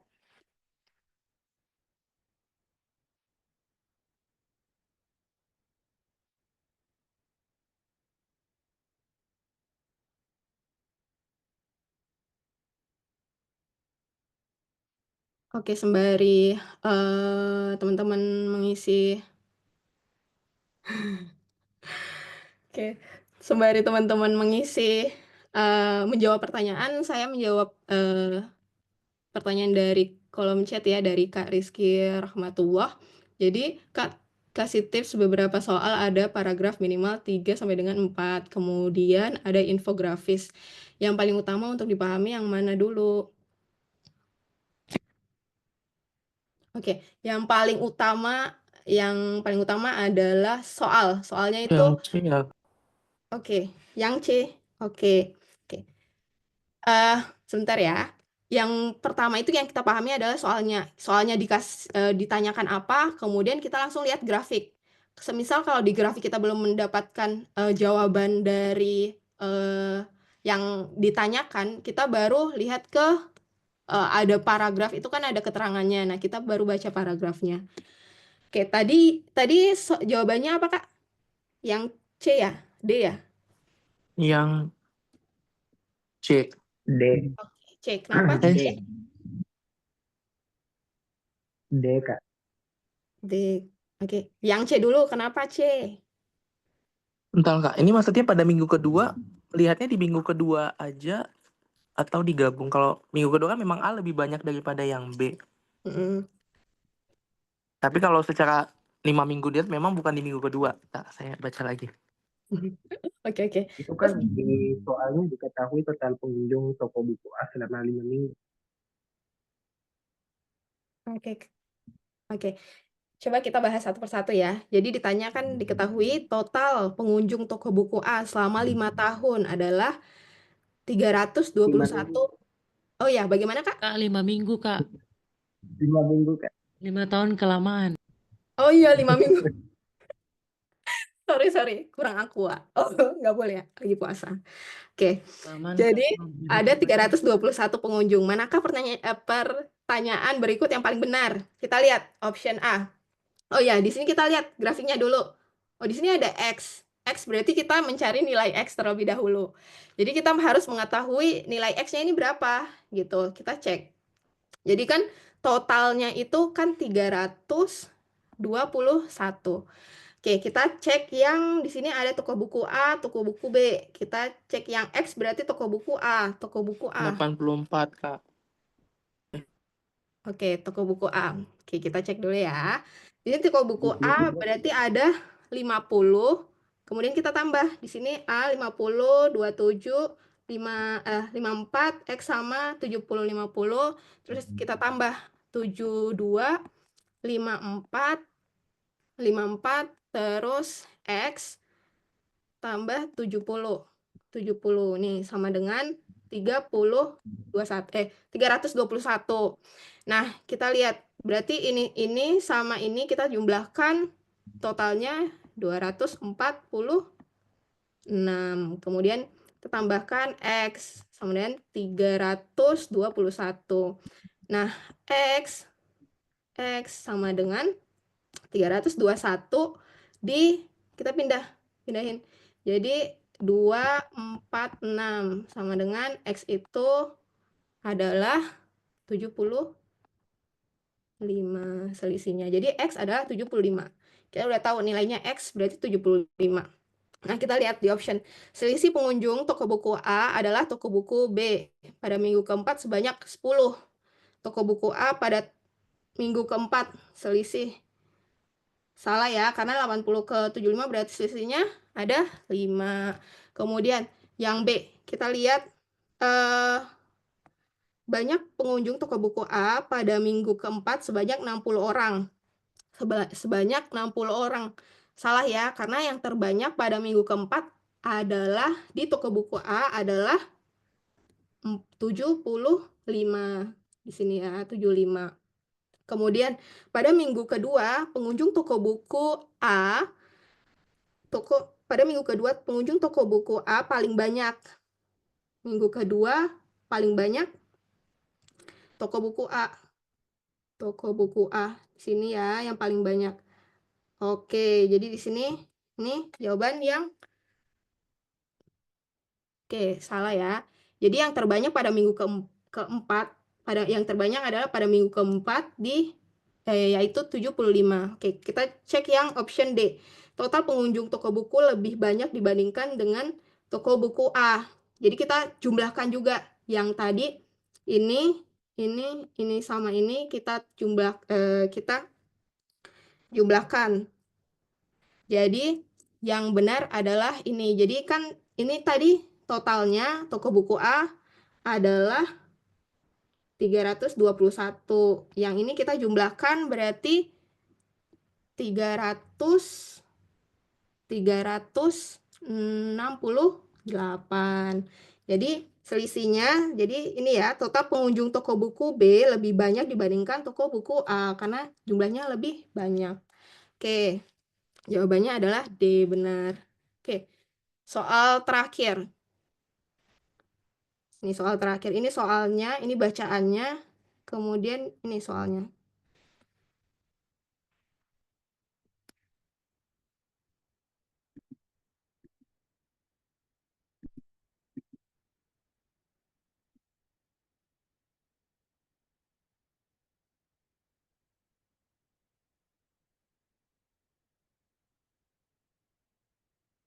Oke, mungkin teman-teman udah mendapatkan jawabannya. Oke, jadi kita lihat ya. Di sini kan kita baca soalnya berdasarkan gambar di atas, manakah kesimpulan di bawah ini yang benar mengenai penggunaan internet di DKI Jakarta. Kesimpulan, berarti kesimpulan keseluruhan dari grafik atau diagram di sini. Oke, kita lihat optionnya. Jadi kita lihat option yang A. Yang A, persentase pengguna internet bergabungan kantor dan sekolah tahun 2011 lebih tinggi daripada 2012. Salah ya, karena gabungan berarti kita Iya, juga. Kak. Iya, bagaimana? Kenapa yang E? Boleh bantu? Persentase pengguna internet gabungan kantor dan warnet 14 itu kan 44 ya, warnet dan kantor. Meanwhile di 2012 itu 57. Jadinya 2012 itu memang lebih besar daripada yang 2014. Jadi 2014 lebih rendah daripada 2012. Demikian. Oke, terima kasih Kak. Oke, jadi benar ya jawabannya seperti itu. Karena yang tadi kalau misal gabungan berarti kita tambahkan jumlah dari yang ada di tabel ini. Seperti itu. Mungkin waktunya habis ya. Oke, mungkin dari saya pesan dari saya. Sebelumnya terima kasih banyak atas perhatian teman-teman dan juga sangatlah interaktif sekali.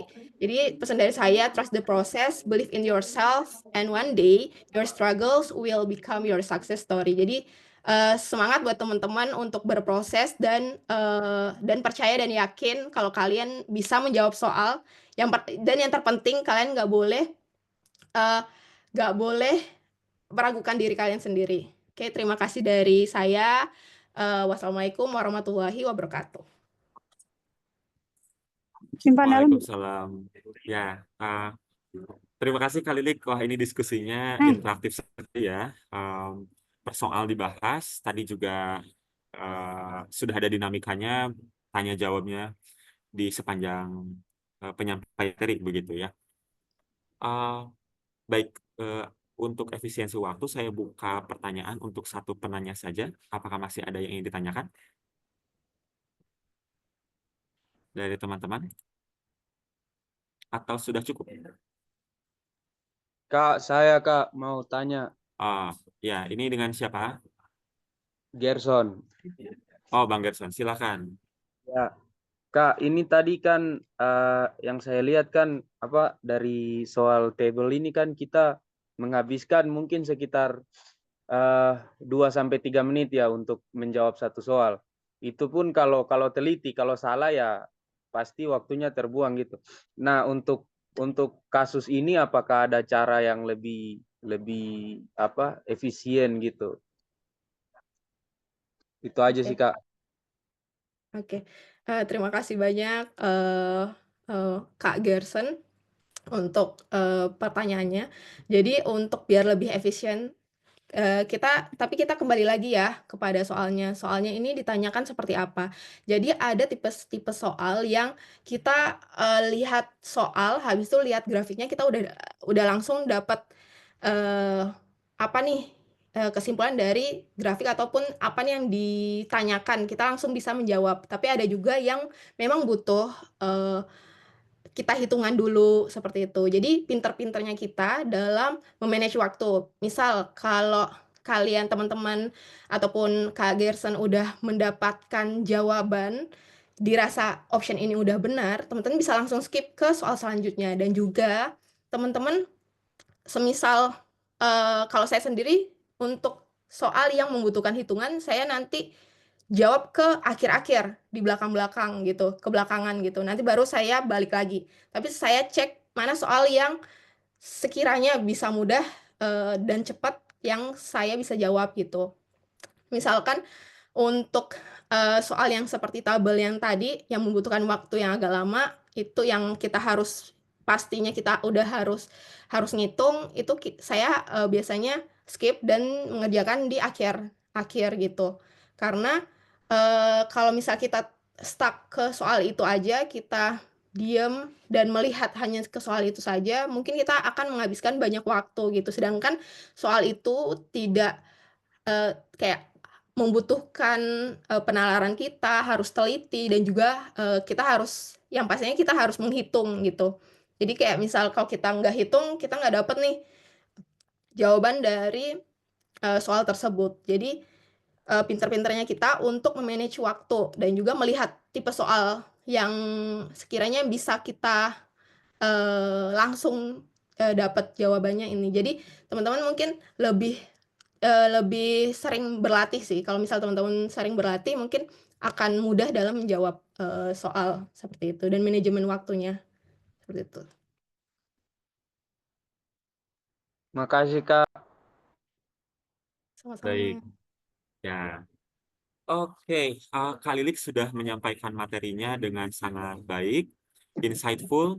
Terima kasih banyak ya Kak Lilik, semoga ilmunya bermanfaat bagi kita semua. Oh iya, kalau teman-teman di sini mau catch up di Instagram, boleh dong ya Kak, di Boleh spill banget, akunnya. boleh. Boleh disebutkan atau mungkin ditulis di text box. Nanti teman-teman bisa follow dan nanti catch up untuk minta Kak Lilik mungkin berbagi pengalamannya di tes TBS ini gitu ya, atau mungkin pengalaman yang lain. Oke, teman-teman, 2 materi sudah kita simak hari ini. Kak Fitri dan Kak Lilik sudah menyempatkan waktunya untuk berbagi materi subtes pemecahan masalah, data tabel paragraf, dan data infografis. Nah, berikutnya akan ada penyerahan sertifikat apresiasi bagi 2 narasumber kita hari ini. Akan diserahkan oleh salah satu founder dari tim Gentari, Mas Naufal. Mas Naufal sudah ready, Mas? Siap. Oke, ini dilanjutkan dengan closing speech juga. Kepada Mas Ya. Naufal, disilakan. Oke, baik. Terima kasih sebelumnya. Di sini saya mau mengucapkan banyak terima kasih ya ke pemateri pertama, yaitu Mbak Fitri, yang sudah membawakan materi tentang paragraf yang sudah sangat membantu lah untuk teman-teman mempersiapkan TBS-nya. Nah, semoga materi yang dibawakan oleh Mbak Fitri ini dapat bermanfaat untuk teman-teman begitu. Oke Mbak, sebagai bentuk apresiasi dari Gentari, Mbak, mohon diterima ya Mbak sertifikatnya. Terima kasih Mas Naufal dan teman-teman semuanya. Siap, makasih juga Kak sudah meluangkan waktunya untuk membawakan materi pada hari ini. Oke, operator mungkin bisa ke next sertifikat. Oke. Kemudian untuk pemateri kedua pada sharing session hari ini yaitu Mbak Lilik, saya ucapkan banyak terima kasih juga yang sudah sangat insightful juga. Ini diskusinya tentang pemecahan masalah, di mana pemecahan masalah ini kan merupakan salah satu subtes yang cukup sulit ya begitu ya untuk teman-teman karena harus teliti seperti tadi kata pemateri pertama itu harus fokus begitu.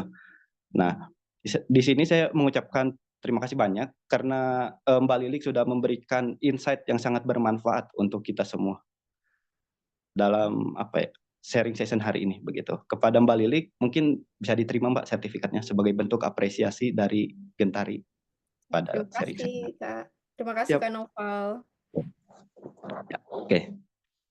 Sebelum ditutup mungkin ada beberapa hal ya yang mau saya sampaikan untuk teman-teman nih, terkhusus teman-teman yang masih berjuang di LPDP ini, TBS ini ya, sorry. Nah, saya mau mengucapkan tetap semangat kepada teman-teman, dijaga pola belajarnya karena TBS ini kurang lebih kalau aku lihat rundown-nya itu kurang lebih 1 bulan lagi ya, pelaksanaan TBS itu, dan TBS akan dilaksanakan selama 2 minggu, tanggal 14 April sampai 28 April. Nah, kita kan nggak tahu nih dapatnya tanggal berapa. Nah, mumpung masih ada waktu 1 bulan ya. Nah, jadi teman-teman seperti yang tadi dibilang oleh Mbak Lili, kemudian Mbak Fitri, itu fokus gitu belajarnya begitu. Kalau dari aku mungkin teman-teman bisa di-set ya jam belajarnya gitu. Misalnya spend waktu at least 1 atau 2 jam setiap hari untuk belajar begitu. Mungkin teman-teman juga di sini banyak yang bilang, "Kak, saya sibuk bekerja, Kak, saya sibuk ini, sibuk itu," gitu, nggak sempat buat belajar gitu. Ya, saya juga paham begitu teman-teman, kan kita punya kesibukan masing-masing gitu. Tapi ya apa salahnya gitu kalau kita misalnya meluangkan waktu ya cuma sejam atau 2 jam lah untuk belajar begitu.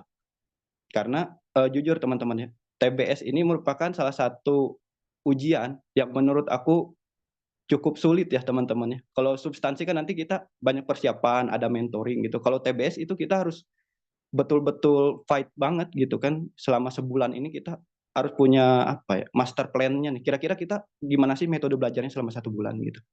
Jadi pesan saya buat teman-teman, semangat, gunakan waktunya selama sebulan ini untuk belajar. Jangan lupa berdoa teman-teman, dan pesan terakhir dari saya, jangan lupa ikut tryout ya teman-teman ya. Untuk evaluasi nantinya gitu. Kira-kira teman-teman progresnya udah sampai mana nih gitu kan. Kalau saran dari aku mungkin selama sebulan ini teman-teman bisa ikut setidaknya 1 atau 2 kali tryout ya. Oh ya, informasi juga buat teman-teman, kan nanti Gentari rencana ada tryout kedua ya. Nah itu kalau sesuai rencana itu pada akhir Maret nanti teman-teman, untuk pelaksanaan tryout keduanya. Jadi teman-teman jangan lupa nih untuk ikut gitu, biar teman-teman tahu nih progresnya udah sampai mana gitu. Nanti info lengkapnya ada di Instagramnya Gentari ya teman-teman ya. Gentari.sch. Jangan lupa dikepoin teman-teman ya. Mungkin dari aku itu aja teman-teman ya. Mohon maaf apabila ada kesalahan. Sekali lagi saya ucapkan banyak terima kasih kepada 2 pemateri inspiratif yang sudah membawakan materi yang sangat bermanfaat ini. Wabillahi taufik walhidayah. Wassalamualaikum warahmatullahi wabarakatuh. Saya kembalikan kepada moderator. Thank you. Terima kasih Mas Noval. Ya, dengan telah disampaikannya closing speech oleh salah satu founder kita, dengan ini berakhir sudah ya sesi session kita pada hari ini. Nah, semangat terus bagi teman-teman pejuang beasiswa LPDP. Semoga fokusnya tetap terjaga. Semoga setiap langkah usahanya disertai saran. Nah, jangan lupa minggu depan sharing session kita tentang tes substansi. Nah, ini pasti ditunggu-tunggu kan karena ini final tes gitu. Oke, saya Asep Dian Mardiansyah Lesmana. Atas nama seluruh tim Gentari yang bertugas, saya ucapkan terima kasih. Sampai jumpa di sharing session. See you. Terima kasih, See you. Mas. Terima kasih semua. Terima kasih Mas. Selamat siang. Iya. Terima kasih buat Mbak Fitri, Mbak Lili, sama Mas Asep. Makasih Mbak Fitri, Mbak Lili, Thank you so Asep. much ya semua. Saya izin live ya Mas Asep dan teman-teman. Terima kasih. Iya boleh Kak. Thank you Iya, terima sekali kasih. lagi. Terima kasih.